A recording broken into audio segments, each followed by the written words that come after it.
السلام علیکم ورحمۃ اللہ وبرکاتہ۔ ناظرین، آج تحفظ دین میڈیا کی جانب سے ایک بہت اہم انٹرویو لے کر ہم حاضر ہیں۔ ہمارے ساتھ آل انڈیا مسلم پرسنل لا بورڈ کے سیکریٹری حضرت مولانا محمد عمران محفوظ رحمانی دامت برکاتہم تشریف فرما ہیں۔ حضرت سے کچھ اہم سوالات ہیں۔ حضرت، پہلا سوال ہے، کل جو نمائندہ کونسل کی جانب سے اجلاس ہوا، اس میں کن اہم امور پر بات ہوئی اور اس اجلاس کا کیا مقصد تھا؟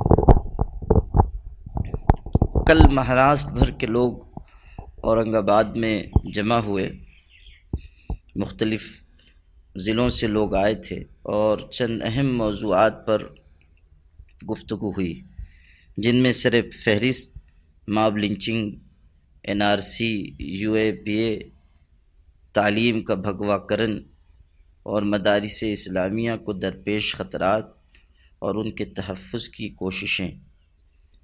اسی طرح ضمناً گفتگو کشمیر کے موضوع پر بھی ہوئی اور اس کے اعلامیے میں بھی اس کو جاری کیا گیا۔ الحمدللہ اچھی نشست رہی۔ رات کو جامع مسجد میں عام اجلاس بھی کامیاب رہا۔ اس پورے اجلاس کا خلاصہ یہ ہے کہ اس وقت مسلمان اس ملک میں مشکل ترین حالات سے گزر رہے ہیں، لیکن یہ حالات تشویشناک ضرور ہیں، مایوس کن نہیں ہیں۔ اگر ہم حکمت عملی کے ساتھ، اچھے انداز میں، اچھے طور طریقے کے ساتھ اور اپنا ایک ایجنڈا متعین کر کے اس پر محنت کریں گے تو انشاءاللہ حالات میں تبدیلی آئے گی اور اللہ تعالیٰ بہتر نتائج ظاہر فرمائے گا۔ یہی پیغام مسلمانوں کو عام اجلاس کے ذریعے دیا بھی گیا کہ وہ ہمت و حوصلے کے ساتھ آگے بڑھیں۔ کسی قوم کا میدان میں شکست کھا جانا یہ کوئی خاص بات نہیں ہے، لیکن کسی مسلمان کا یا کسی انسان کا شکست حوصلہ ہو جانا یہ زیادہ خطرناک بات ہے۔ اس لیے ملک کے مسلمانوں کو اس مرحلے میں کسی بھی طرح کے خوف، بزدلی، احساس کمتری کا شکار نہیں ہونا چاہیے، بلکہ انہیں اس بات کا یقین رکھنا چاہیے کہ جب زمین کے سارے دروازے بند ہو جاتے ہیں تب بھی آسمان کا دروازہ کھلا رہتا ہے۔ دوسرا سوال ہے، آسام NRC کا کیا نتیجہ نکلا؟ کیا NRC کو ملک میں نافذ کیا جانا چاہیے؟ دیکھیے، آسام NRC کا جو نتیجہ نکلا ہے، ہمارے بڑے کہتے تھے کہ کھودا پہاڑ نکلا چوہا، لیکن آسام میں تو یہ ہوا کہ کھودا پہاڑ نکلا چوہا، وہ بھی مردہ چوہا، زندہ بھی نہیں نکلا۔ 1600 کروڑ روپے خرچ کیے گئے، 7 سال تک محنت کی گئی، 55,000 سرکاری ملازمین کو ان کی جگہ سے ہٹا کر لے جایا گیا۔ ان لوگوں نے 7 سال تک محنت کی، اتنے پیسے برباد ہوئے۔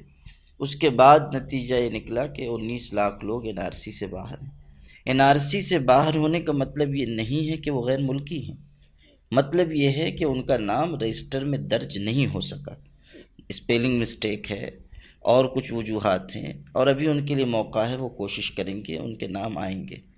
یہ بات بھی سمجھنی چاہیے کہ اس 19 لاکھ میں سے تقریباً 4-5 لاکھ لوگ دنیا سے گزر چکے ہیں، اور اب جن کے نام درج ہوں گے اس کے بعد بچ بچا کے تھوڑے سے لوگ رہ جائیں گے۔ گورنمنٹ نے یہ بھی کہہ دیا ہے کہ جو لوگ ہیں ان کی ہم پوری مدد کریں گے، ان کو وکیل فراہم کریں گے، یہ اچھی چیز ہے۔ لیکن ہم پوچھنا چاہتے ہیں کہ جو لوگ بڑھ بڑھ کر یہ بیان دے رہے تھے پچھلی سرکار میں بھی اور اس سرکار میں بھی کہ لاکھوں لاکھ گھسپیٹھیے آسام میں ہیں، ایک صاحب نے بیان دیا تھا 1 کروڑ 20 لاکھ لوگ ہیں، مسلمان سب ادھر سے ادھر آ گئے ہیں۔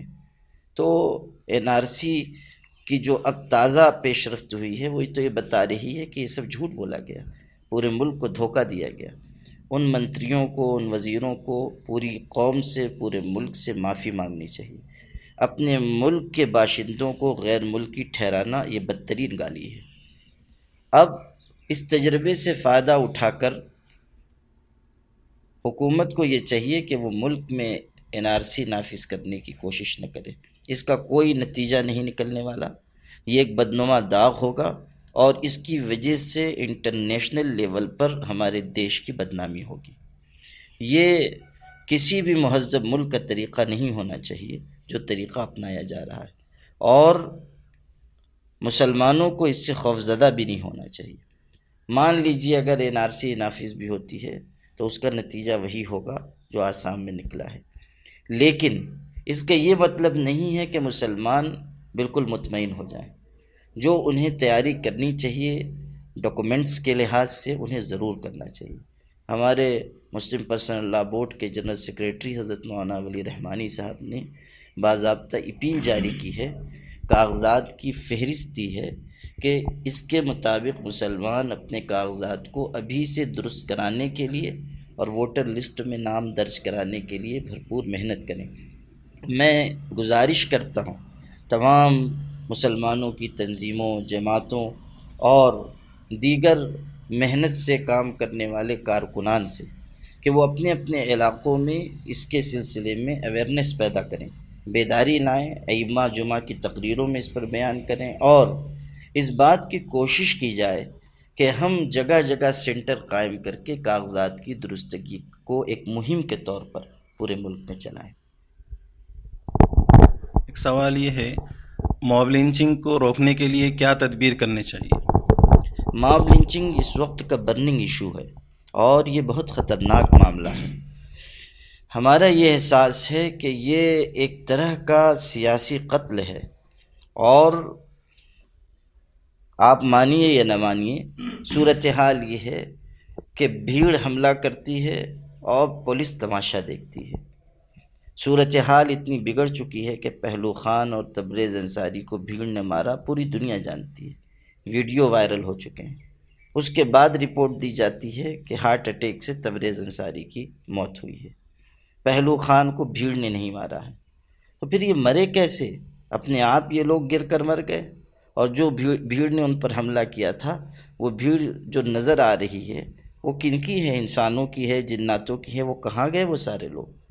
اگر اس ملک میں اس طرح کا رخ اپنایا جائے گا کہ بدترین ظلم ہو، اور اس کے بعد قاتلوں، ظالموں اور خاطیوں کو کیفر کردار تک پہنچانے کے بجائے ان کو سہولتیں فراہم کی جائے، ان کو بچایا جائے، تو اس کے نتائج اچھے نہیں نکلیں گے۔ اس بات کو ہمارے برادران وطن کو بھی یاد رکھنا چاہیے کہ تشدد ہمیشہ تشدد ہی کو جنم دیتا ہے۔ اگر آج ہمارے گھروں میں آگ لگے گی تو دوسروں کے گھر بھی محفوظ نہیں رہیں گے، اور آپ دیکھ لیجئے ہو رہا ہے۔ 4-5 دن پہلے ایک سادھو کو بھیڑ نے مار ڈالا، اس سے پہلے دہلی میں پنڈتوں کے ایک محلے میں ایک غیر مسلم جوان چلا گیا، اس کو مسلمان سمجھ کے قتل کر دیا گیا، ٹھاکر خاندان کا تھا، غیر مسلم تھا، مار ڈالا گیا۔ جو صورتحال موب لنچنگ کی ہے وہ دردناک ہے، لیکن سوال یہ ہے کہ یہ رکے کیسے؟ سپریم کورٹ نے سن 2014 میں پٹیشن دائر ہوئی تھی موب لنچنگ کے سلسلے میں، 2018 میں اس کا ڈیسیزن آیا۔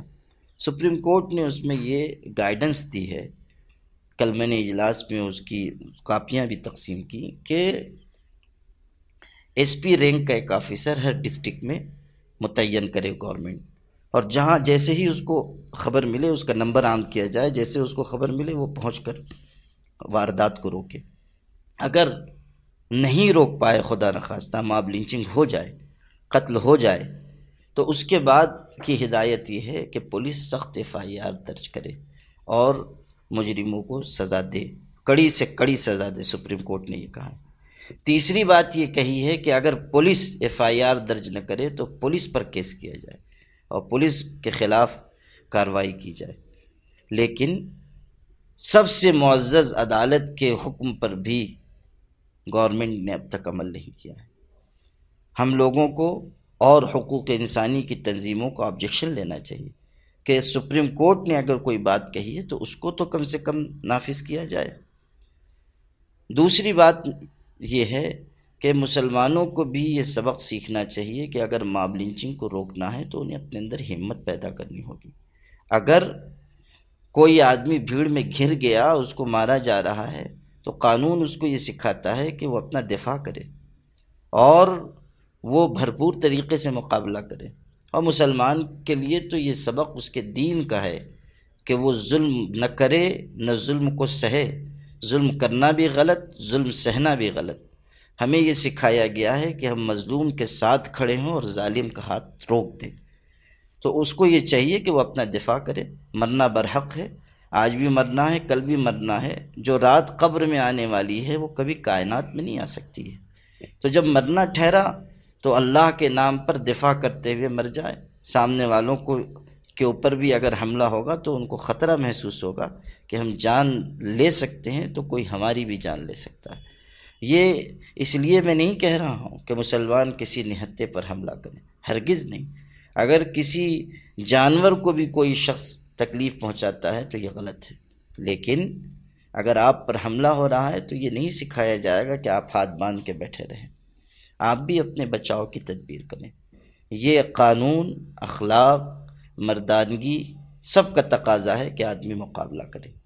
تیسری بات، مسلمانوں کو ماب لنچنگ کے روکنے کے لیے منظم طریقے پر کوشش کرنی چاہیے۔ اس کو عام مسئلہ سمجھ کر نظر انداز کرنا اور دوسرے مر رہے ہیں انتظار کرنا کہ یہ سلسلہ اپنے آپ ختم ہو جائے گا، یہ مسلمانوں کا شعار نہیں ہونا چاہیے۔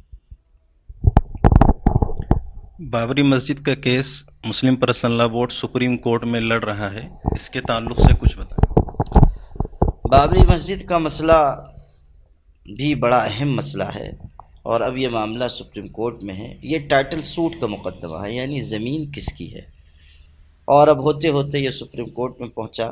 ثالثی کمیٹی بنائی سپریم کورٹ نے میڈیشن کے لیے، جس میں کلیف اللہ صاحب تھے، روی شنکر جی تھے اور رام پنچو جی تھے۔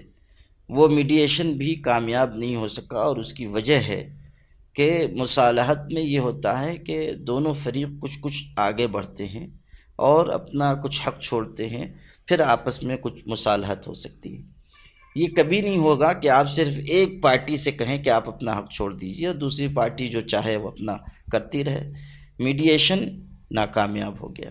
اب سپریم کورٹ نے یہ طے کیا کہ ہم ہر دن کی بنیاد پر سماعت کریں گے، اور روزانہ 10 بجے سے لے کر 10:30 سے 4 بجے سے پہر تک روز بحث ہو رہی ہے۔ پہلا موقع دیا سپریم کورٹ نے ہمارے سامنے والی پارٹی کو، 16 دن انہوں نے بحث کی، اور اس میں انہوں نے یہ ثابت کرنے کی کوشش کی کہ یہ ہمارا آستھا کا مسئلہ ہے اور اس زمین ہی کو ہم مقدس مانتے ہیں، اس لیے ہمیں یہ ثابت کرنے کی ضرورت نہیں کہ ملکیت ہماری ہے، ہم یہاں ہماری آستھا جڑی ہوئی ہے، بس ہماری جگہ ہے۔ 7 دن سے ہمارے وکلاء بحث کر رہے ہیں۔ ڈاکٹر راجیو دھون مسلم پرسنل لا بورڈ کے بھی وکیل ہیں، جمعیت علماء کے بھی وکیل ہیں، اور مسلم پرسنل لا بورڈ نے پوری وکیلوں کی ایک ٹیم کھڑی کی ہے جو ماشاءاللہ مضبوطی سے خدمت انجام دے رہی ہے۔ یہ بات بھی سمجھنے کی ہے کہ کل 7 پٹیشن ہیں، جن میں سے 6 کی پیروی مسلم پرسنل لا بورڈ کر رہا ہے، 1 کی پیروی جمعیت علماء کر رہی ہے، اور سب مل جل کر کام آگے بڑھا رہے ہیں۔ جو بحث ہو رہی ہے بابری مسجد کے تعلق سے سپریم کورٹ میں، اس کا جو رخ ہے وہ اللہ کی فضل سے بہت بہتر ہے، اور ہمارے وکلاء نے یہ بات ثابت کرنے کی کوشش کی ہے کہ آستھا کی بنیاد پر ملکیت نہیں ثابت ہوتی۔ جیسے ہمارے ہندو بھائی سورج کی بھی پرستش کرتے ہیں، پوجا کرتے ہیں، تو اس کا یہ مطلب نہیں کہ کل وہ جا کے کہیں گے کہ سورج پہ بھی ہماری حکومت ہے، سورج پہ بھی ہماری ملکیت میں ہے۔ وہ ندی، نالے، تالاب کی بھی پوجا کرتے ہیں، کل کوئی کھڑا ہو جائے کہ بھئی گنگا، جمنا سب پہ ہماری ملکیت ہے، تو یہ چلنے والی بات نہیں ہے۔ جب ٹائٹل سوٹ کا مقدمہ ہے کہ یہ زمین کس کی ہے، تو وہ ڈاکومنٹس اور ایویڈنس کی بنیاد پر طے ہوگا، اس پر نہیں طے ہوگا کہ کس کی آستھا کیا ہے۔ پھر یہ بات ہمارے سامنے والی پارٹی نے کہی کہ اسلامی شریعت کے لحاظ سے چھینی ہوئی زمین پر مسجد نہیں بنائی جا سکتی، اور یہ سب جانتے ہیں۔ انہوں نے یہ دلیل سپریم کورٹ میں دی کہ یہ تو مسلمانوں کے لحاظ سے بھی مسجد نہیں ہو سکتی۔ ہماری طرف سے جواب دیا گیا کہ یہ بات تو آپ بتا ہی نہیں پا رہے ہیں کہ یہ چھینی ہوئی زمین ہے، یہ زمین تو مسجد کے استعمال میں رہی ہے۔ 1934 میں مرمت کا کام ہوا تھا، کچھ شرپسندوں نے حملہ کیا تھا، مسجد کو نقصان پہنچایا گیا تھا، تو PWD سے مرمت کروائی گئی تھی۔ ثابت ہے، ڈاکومنٹس ہیں کہ یہاں مسجد قائم تھی، 1949 تک وہاں نماز ہوتی رہی ہے۔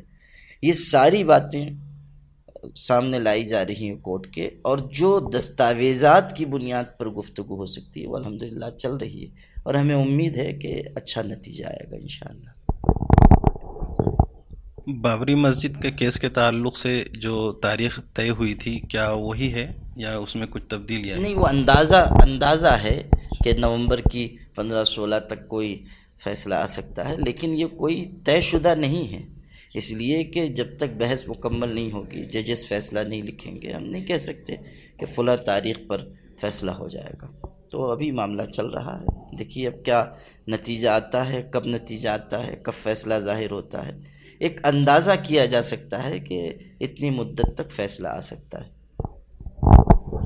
تعلیم کے بھگوا کرن کی کوشش کی جا رہی ہے، اس سلسلے میں مسلمانوں کو کیا کرنا چاہیے؟ دیکھیے، تعلیم بنیادی ذریعہ ہے لوگوں کے ذہنوں کو تبدیل کرنے کا۔ تعلیم کے ذریعے سے انقلاب آتا ہے، کبھی وہ انقلاب خیر کے ساتھ جڑا ہوتا ہے، کبھی شر کے ساتھ جڑا ہوا ہوتا ہے۔ انگریزوں کی پالیسی یہ تھی کہ لوگوں کو شکلاً صورتاً ہندوستانی رہنے دیجیے، لیکن ایسی تعلیم دیجیے کہ وہ اندر سے انگلستانی ہو جائیں، وہ مغربی تہذیب کو اپنا لیں اور اس میں وہ کسی حد تک کامیاب رہے۔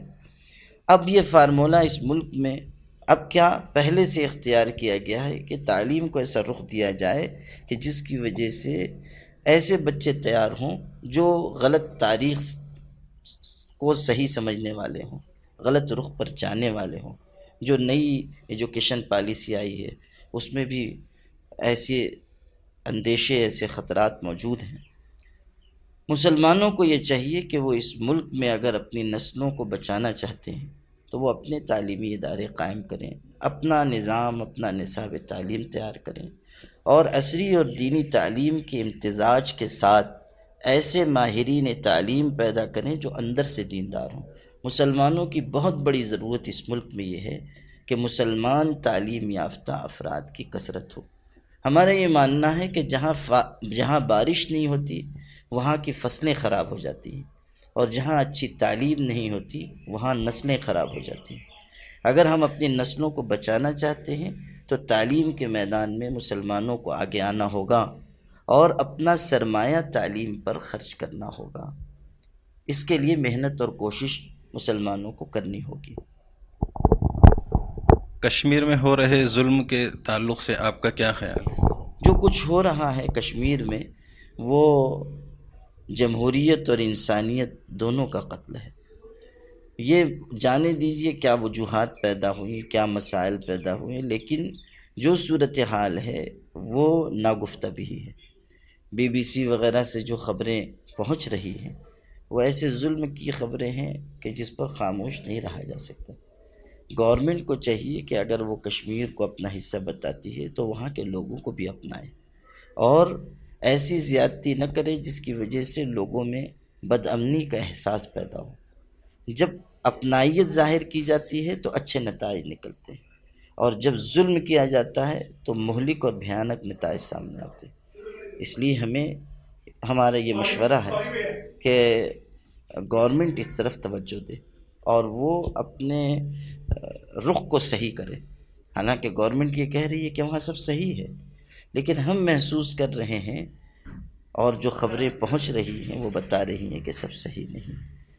ایک بدترین ظلم وہاں ڈھایا جا رہا ہے، یہاں تک کہ جو حقوق انسانی کی تنظیمیں ہیں یا جو بچوں کے حقوق سے متعلق تنظیمیں ہیں اس میں سب غیر مسلم ہمارے ہیں، وہ آواز اٹھا رہے ہیں، اور ہمیں سلام کرنا چاہیے ہمارے ان غیر مسلم بھائیوں کو جو دوسرے مذہب کا ہونے کے باوجود ظلم کو ظلم کہنے کی طاقت رکھتے ہیں، اور وہ کہہ رہے ہیں کہ یہ نہیں ہونا چاہیے۔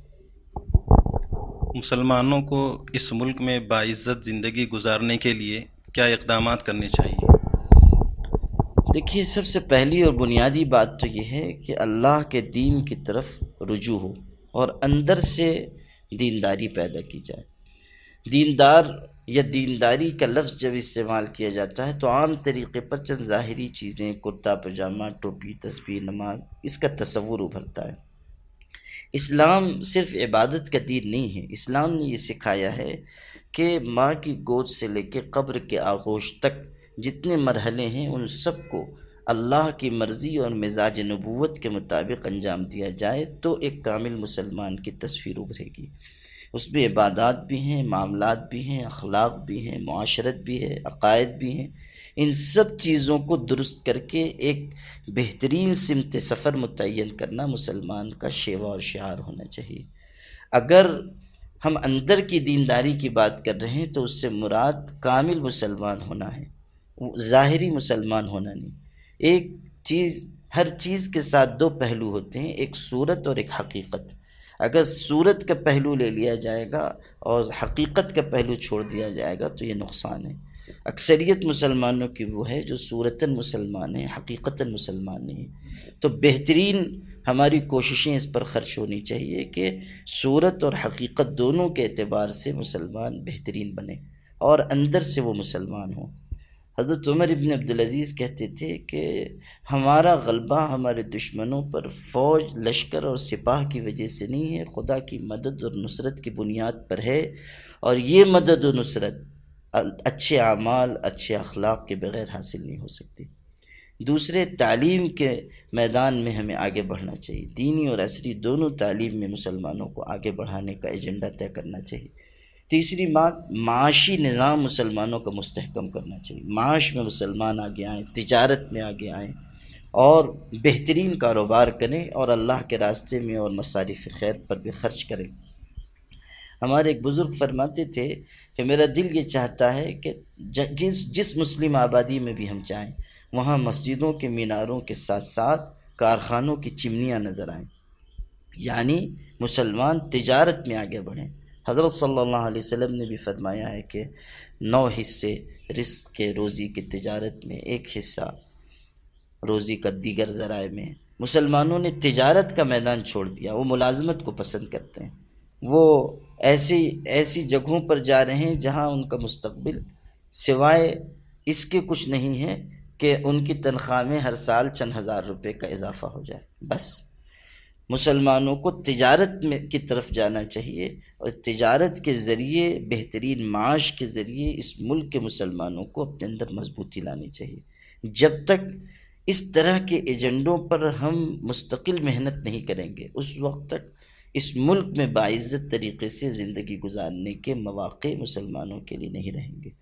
تو ان ایجنڈوں پر اور اس کے ساتھ بہت ساری چیزیں ہو سکتی ہیں، جیسے برادران وطن سے خوشگوار تعلقات ہیں، ان کو خدمت کے ذریعے قریب کرنا ہے۔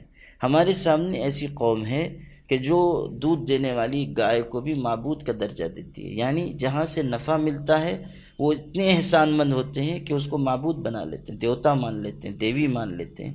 اگر ہم کسی کے ساتھ خدمت کے ذریعے اس کا دل جیتنے کی کوشش کریں گے اور اس قوم کے اوپر محنت کریں گے تو بہت بڑا طبقہ ان میں سے ایسا ہوگا جو نفرت کو محبت میں تبدیل کر دے گا، یا ایک طبقہ ایسا ہوگا جو کفر کی اندھیریوں سے نکل کر اسلام کی روشنی میں آئے گا۔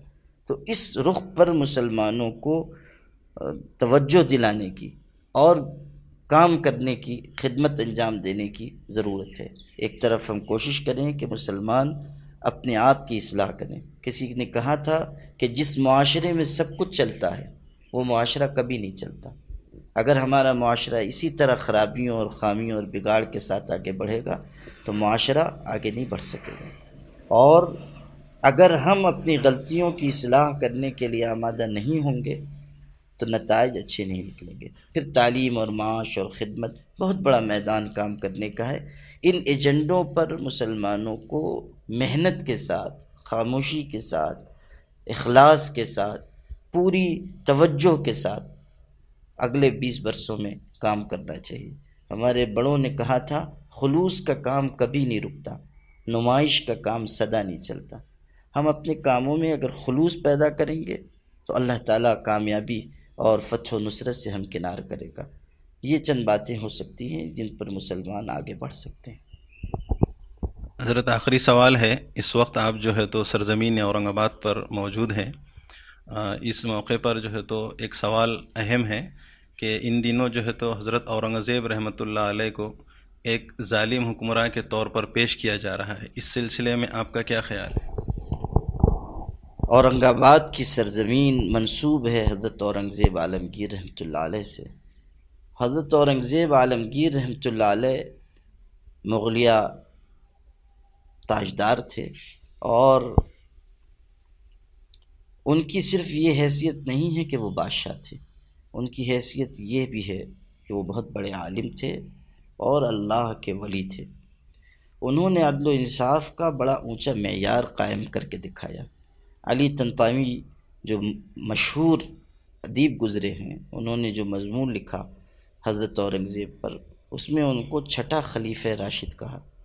یعنی ان کے عدل و انصاف کا یہ عالم تھا کہ انہیں اس صف میں کھڑا کیا جا سکتا ہے جس صف کو ہم لوگ عدل و انصاف کی امامت کرنے والوں کی صف کہتے ہیں۔ حضرت اورنگزیب عالمگیر رحمۃ اللہ علیہ نجی زندگی میں اتنے محتاط تھے کہ وصیت فرمائی تھی، میرے ہاتھوں کی جو کمائی ہوئی اجرت ہے اس سے مجھے کفن دیا جائے، اور انہوں نے اپنی تمام رعایا کے ساتھ انصاف کیا۔ یہ بہت بڑا جھوٹ ہے، بہت بڑا دھوکہ اور فراڈ ہے جو کہا جاتا ہے کہ اورنگزیب نے ہندوؤں پر ظلم کیا۔